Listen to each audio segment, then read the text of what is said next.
हवा वेगाने नव्हती, हवेपेक्षाही त्यांचा वेग होता. अन्यायाविरुद्ध लढण्याचा त्यांचा इरादा नेक होता.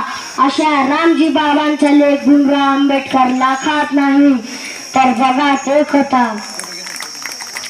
सर्वांना माझं जय भीम. माझं नाव पठाण इजान यार खान इम्रान यार खान आहे. आज मी आपल्या समोर भारतरत्न डॉक्टर बाबासाहेब आंबेडकर यांच्या जयंतीनिमित्त मी माझे मनोगत व्यक्त करीत आहे. सर्वांना यांच्या जयंतीच्या हार्दिक शुभेच्छा. डॉक्टर बाबासाहेब आंबेडकर हे भारतीय राज्यघटनेचे शिल्पकार होते. त्यांचा जन्म 14 एप्रिल 1891 रोजी मध्य प्रदेशातील महू या गावी झाला. त्यांच्या वडिलांचे नाव रामजी सपकाळ, त्यांचे आईचे नाव भीमाबाई आणि त्यांच्या पत्नीचे नाव रमाई आंबेडकर असे होते. त्यांनी 14 तडे सत्याग्रह, मनुस्मृती दहन, काळाराम मंदिर प्रवेश असे अनेक त्यांनी कार्य केली.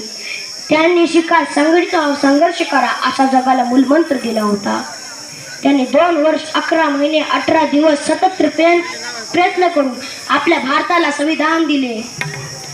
दुर्दैवाने 6 डिसेंबर 1956 रोजी या महामानव डॉक्टर बाबासाहेब आंबेडकरांचे महापरिनिर्वाण झाले. त्यांचे कार्य आणि विचार आपल्या नेहमी प्रेरणा देतात. जाताना मी तुम्हाला 2 शब्द सांगतो.